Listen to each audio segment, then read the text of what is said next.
ariko tukiye kukuzanira batanu bambere. Filme ya gatanu wibaza kari yaranze. Filme ize ku mwanya wa kane. Ikibanza ca gatatu nico umuhungu akiri muto. Ikibanza ca kabiri numwigeme mwiza cyane. Mbega wewe wibaza yuko ku mwanya wa mbere hari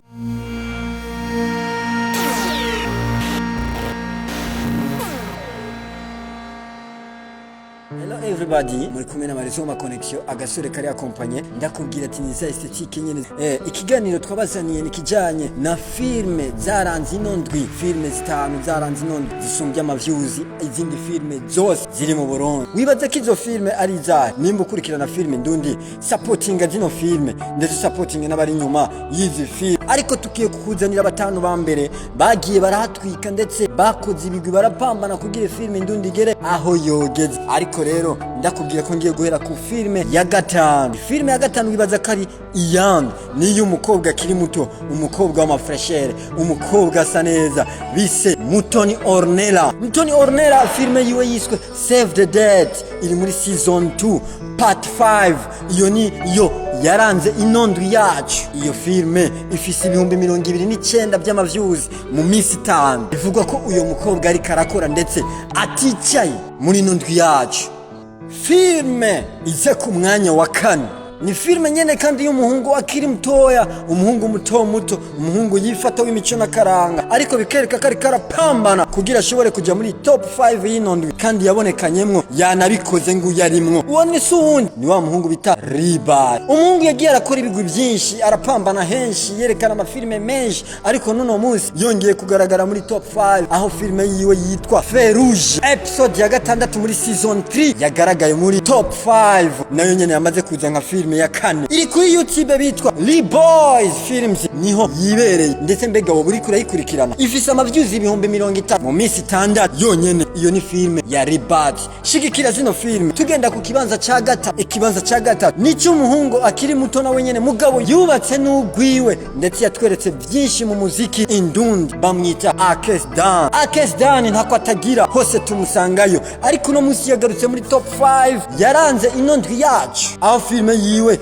yitwa Inkengera y'urupfu episode y'umunani irimwo bakadora vere, bakanyana ndetse n'abandi cyane bakomeye kandi bazi no gukina. Filme yiwe ifise ibihumbi 30 ku minsi 3, aho bigaragara yuko yaje gusumbya uwo bita nuze Ribat yakinye Ferouge afise mu minsi 6 ibihumbi 30. Akesdan nawe nyene ari kumuriri mwiza wo gupambana kugira afate ikibanza ca mbere ca top 5 zizoranga ukwezi. Si ibyo gusa, tugenda ku kibanza ca kabiri. Ikibanza ca kabiri numwigeme mwiza cyane, umwigeme mukurira atawo mugereranya, numwigeme mwiza cyane ndetse akundwa n'abantu bose. Suwundi ni Mimi Merveille, umukobwa ari so sweet. Uyo mukobwa afise filme yiwe yitwa Inama episode ya gatandatu ifise amaviews ibihumbi 40 mu minsi 4. Wumva iyo ntambwe sino cyane yasumbije abari nyuma yiwe. Mukobwa ari karapambana, ari karakora ndetse biranerekana yuko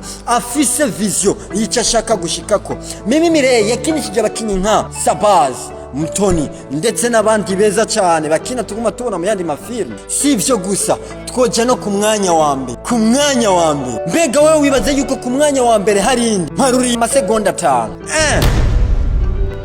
2 3 4 5 Nintore nindi nta yindi filme ize ifata ku mwanya wa mbere. Ifise amaviews ibihumbi 133 kuri uno munsi wa Mungu uhereza indwi. Amaviews atagaragara ku muntu wari we wese cyangwa ku filme yari yose, bibonekana ko filme yiwe yakunzwe bimwe bikomeye. Mu minsi ngahe wibaza rero? Ni mu minsi 2 gusa, ahindwi giye guheranira n'iminsi 2 gusa akaba afise zino views. Ni season 3 episode ya gatandatu ari ifise ayo maviews yose. Ndakubwira kuye gukomerwa amashi muri top 5 yabavanshije umwanya munini, ari nako duha courage abandi bakinyi bariko bakina amafilme kugira bashobore kubonekana muri top 5 yacu. Ariko twongera tubagaragariza abakinyi rero batatu bambere bagaragaye muri top 5 muri izi filme 5 ziranga indwi, bagaragaye cyane kurusha abandi bakinyi bose. Ngiye kubabwira umukinyi mutari mwibaza yuko yogaragara cyane muri izi filme 5 zaranze indwi. Uwo mukinyi suwundi ariko nawe ndabakinye sinobahera ku wa mbere, reka ndabahere ku wa nyuma ari wa gatatu yagaragaye cyane muri zino filime. Uwo sundi niwe Kadora Vere yagaragaye muri filime zibiri zarashoboye kubonekana muri top 5 zaranze inondwi. Izo filime si zindi, yagaragaye mu nkengera y'urupfu ya Akestan, yongera agaragara mu ntore n'indi. Bibonekana yuko yakoze cyane bimwe bihambaye. Ku mwanya wa kabiri naho haca hagaragara uwo bita King Sabaz, umwami wa filime. Ariko nubwo ari umwami wa filime, yibuke ko n'abandi bariko barakora anabasengera anabasabira. Yagaragaye muri filime zibiri nawe nyene, ariko ho yarushirije Kadora Vere muri filime Sabaz yagaragayemo zose zabaye hit gusumbya izo Kadora Vere yabayemo, nubwo bashoboye kunganya filime baciyemo. Yaciye mu ntore n'indi nkuko bayihuriyemo na Kadora Vere, aca yongera kwa Mimir Mirey mu nama. Bibonekana ko King Sabaz nawe nyene yapambanye ari waza ku mwanya wa kabiri. Ku mwanya wa mbere tuhasanga umukinyi bita Mutoni Ornella. Amashimenshi kuri no mukinyi twongera tumubwira ati arahawe amashugwe. Aza ku mwanya wa mbere muri filime zitatu nziza. Yagaragaye muri filime yiwe ya mbere Save the Dead, yongera agaragara muri filime Inama, yongera agaragara muri filime ya Mimi Mirey. Bibonekana ko Mutoni ari karapamba. Mbega wowe nk'umukinyi wa filime nawe uriko ukora iki kugira ugaragaze filime yawe muri top 5 nawe tuyerekane? Muriko mukorika abandi kugira mushike muri top 5 tuzobazanira, ndetse n'izindi filime zaranze iyindi ndwi zokurikira. Mugume mudukurikiranira hafi. Mbega nimba wibaza ko twabeshe, ja kuri YouTube wirabirize filime uko zikurikirana, uraza kubona yuko tutakubeshe. Na YouTube yacu igenda iguha filime ziryoshe ziranga inondwe nizo zizi nyene tukubwiye. Bisaba yuko wenyene uja kukazirabira. Ni Mazi Media TV, aho tudashobora kubura filime irenze gusumba izindi muri inondwe. Garuka udukurikirane. Big up.